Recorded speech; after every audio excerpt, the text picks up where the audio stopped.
A question that I'm always asking myself is, who am I? What am I? And as I understand it, we are one consciousness, experiencing ourselves through many different perspectives.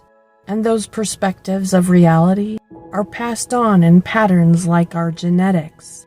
Not to mention all the patterns that we teach and pass on to our children. We have what feels like a void in us that we're always trying to fill, and we all attempt this in many different ways.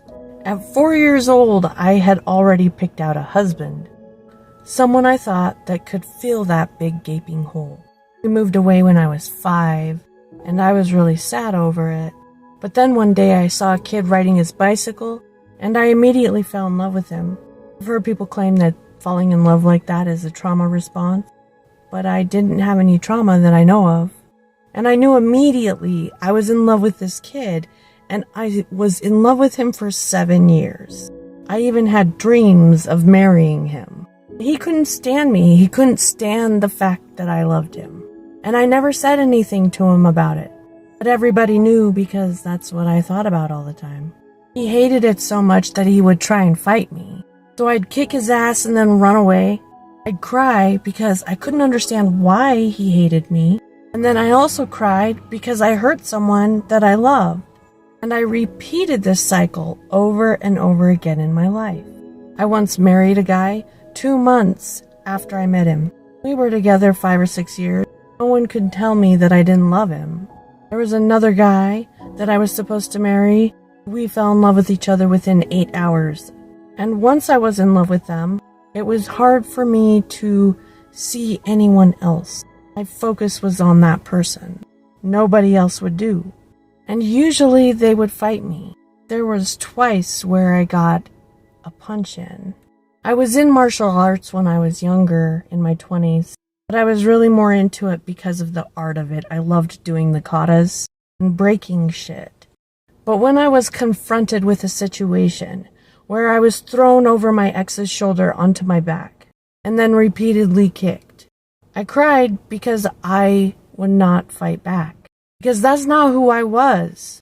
I didn't want to be a person that has to hurt another person. So I quit martial arts. I lost myself again and again and again in these types of situations. But I was born lost, feeling like I had a void. In this world, we experience babies needing something to be filled. A lack of connection, they die. You see a world of people full of voids, needing, wanting, suffering, and they try to fill these voids in many multiple ways, reaching, grabbing, manipulating the world around them and the people around them, all trying to fill this void because we experience this void as painful. But remember, the universe and all of reality came from this very void. It came from this void, this big gaping emptiness. How was that void filled with anything? Was it through reaching and grabbing and trying to get things and people and reach for shit that didn't exist? No. There was nothing for it to reach for. It woke. And when you're startled from a sleep, and you don't know where you are, you don't know who you are, immediately you wonder, where am I? Who am I? What am I?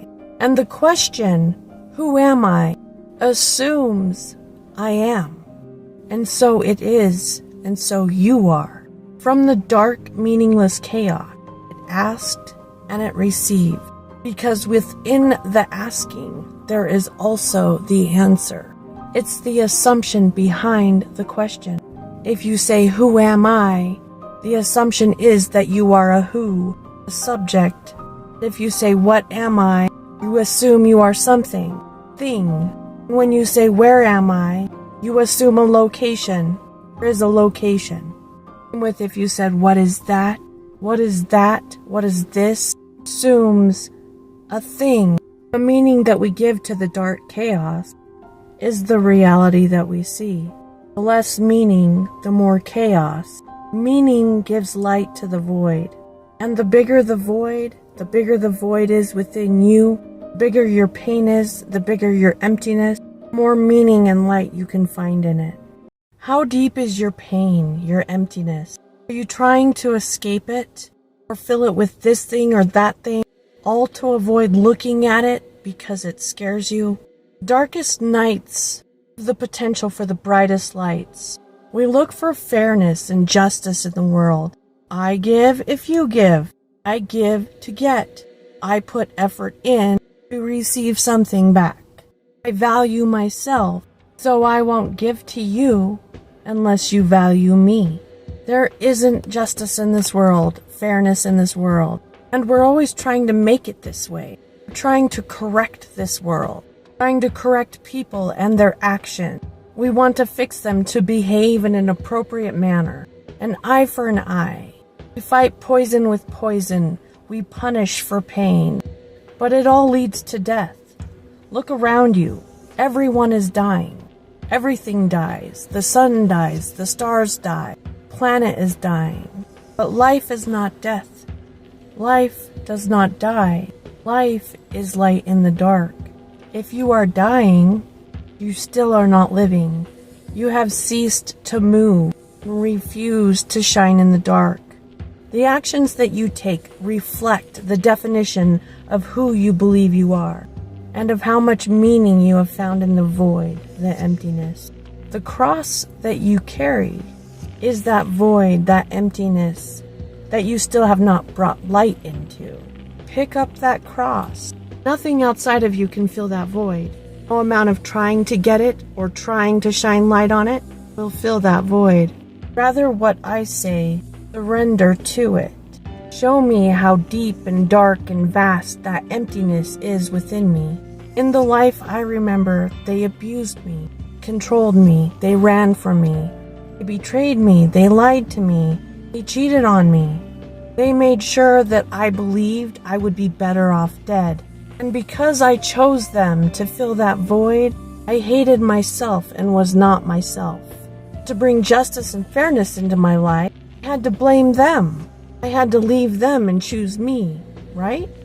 They were the bad guy, and I could forgive them, even no longer feel pain from them. Did I bring life into that void, that emptiness?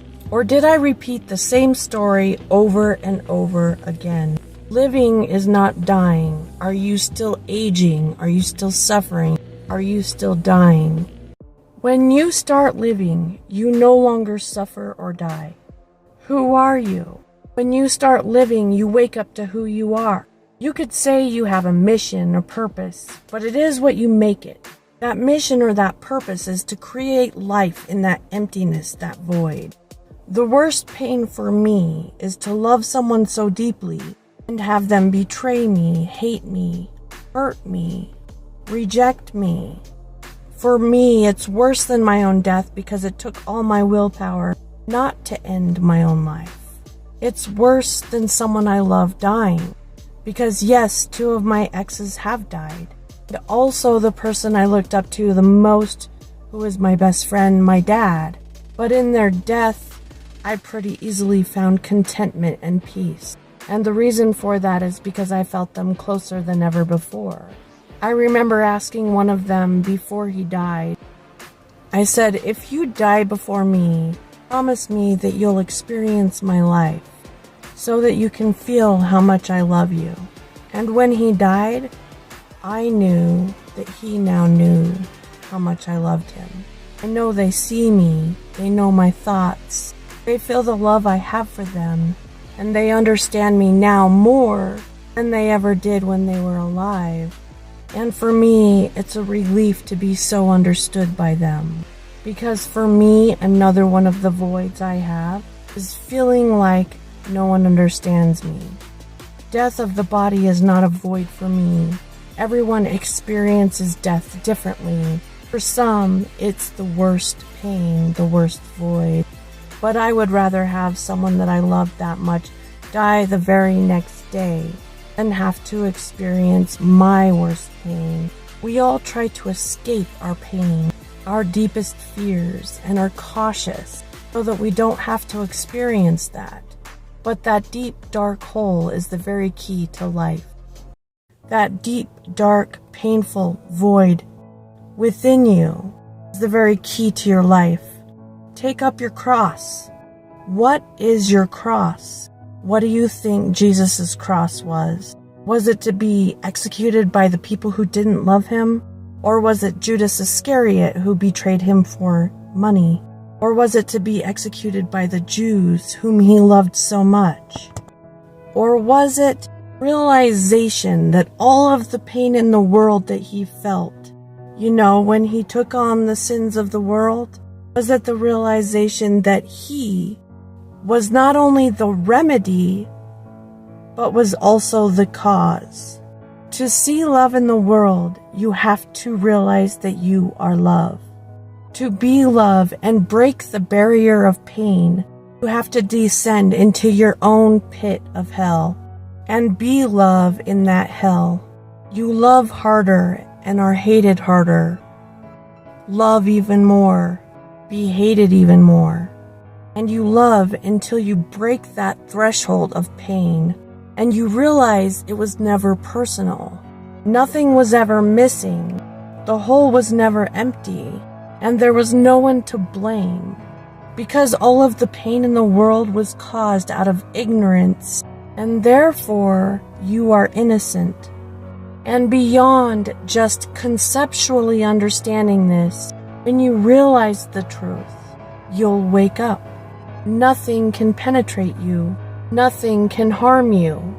You will have passed through the baptism of fire, and you will see that love lives, love is life, and you are love.